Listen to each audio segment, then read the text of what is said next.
جب حضرت فاطمہ کی عمر ہوئی نا شادی کی، تو کئی سارے لوگ اپنے اپنے رشتے لے کے آئے، کئی سارے لوگوں نے اپنی اپنی خواہشات بتائیں، جن میں حضرت ابو بکر بھی تھے، حضرت عمر بھی تھے، لیکن آپ صلی اللہ علیہ وسلم نہیں مانے۔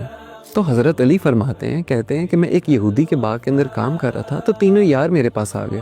تینوں یار مطلب حضرت عمر، حضرت ابو بکر، حضرت عثمان، تینوں میرے پاس آ گئے اور مجھے بولا کہ علی، تم آپ صلی اللہ علیہ وسلم سے حضرت فاطمہ کا ہاتھ کیوں نہیں مانگتے؟ حضرت علی بہت شرمیلے تھے اور آپ صلی اللہ علیہ وسلم کے سامنے تو وہ کچھ ویسے ہی نہیں بولتے تھے۔ تو تینوں کو کہنے لگے کہ نہ تو میرے پاس گھر ہے، نہ میرے پاس روزگار ہے، آپ صلی اللہ علیہ وسلم میرا رشتہ کیوں قبول کریں گے؟ تو ان تینوں نے حضرت علی کو آپ صلی اللہ علیہ وسلم کے پاس بھیجا۔ جب حضرت علی آئے، حالانکہ تینوں نے بتایا کہ جا کے کیا بول رہے ہیں، پر کچھ بولے ہی نہیں کیونکہ شرمیلے تھے۔ تو آپ صلی اللہ علیہ وسلم نے پوچھا کہ علی، کس کام سے آئے ہو؟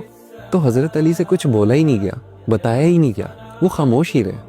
تو آپ صلی اللہ علیہ وسلم نے دوبارہ پوچھا کہ علی بتاؤ کیا کام ہے، کیا بات کرنے آئے ہو؟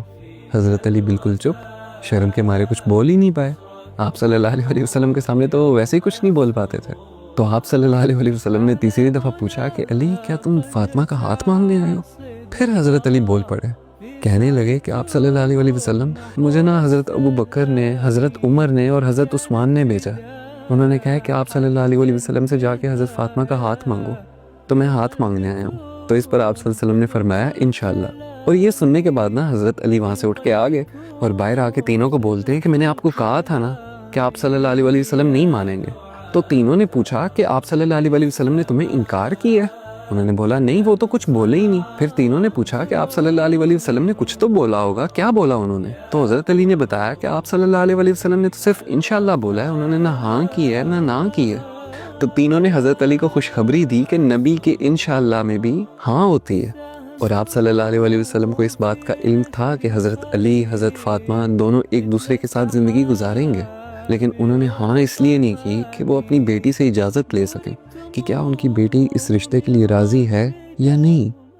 حضرت فاطمہ فرماتی ہیں کہ جب ان کی حضرت علی سے شادی ہوئی نا، تو حضرت علی پورا دن کام کیا کرتے تھے، پورا دن محنت کرتے تھے، تپتی دھوپ کے اندر، تیز گرمی کے اندر، اور شام کو واپس آیا کرتے تھے۔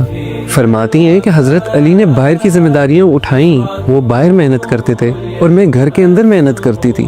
میں اس بات کا خیال رکھتی تھی کہ جب وہ کام سے تھک کے آئیں تو گھر میں ان کو سکون ملے، ان کو گھر کا کام نہ کرنا پڑے۔ لیکن حضرت علی پورا دن کام کرنے کے باوجود آ کے میری مدد کیا کرتے تھے۔ کہتی ہیں کہ ایک دفعہ میں گھر کے کام کر کے تھک گئی اور حضرت علی کے لیے روٹیاں بنانے لگ پڑی۔ جب وہ گھر آئے، میں نے ان کے لیے روٹیاں تیار کر دی، کھانا تیار کر دیا، لیکن آتے ساتھ انہوں نے میرے سے روٹیوں کا نہیں پوچھا، اور انہوں نے یہ بھی نہیں بتایا کہ وہ کتنا تھک گئے ہیں، بلکہ انہوں نے میرے سے پوچھا کہ فاطمہ، تم تھک گئی ہوگی نا، گھر کے کام کر کے تم تھک گئی ہوگی۔ حضرت فاطمہ کہتی ہے کہ مجھے اس بات سے اتنی خوشی ہوئی اور میں نے اپنا سر جھکا لیا، اور جب کھانا کھانے بیٹھے تو حضرت علی نے خود کھانا شروع کرنے کی بجائے انہوں نے مجھے کھلایا، اور کہنے لگے کہ فاطمہ، تمہارے ہاتھ کا بنا ہوا یہ کھانا مجھے دنیا کی تمام چیزوں سے، تمام دولتوں سے عزیز ہے، کیونکہ یہ تم نے بنایا۔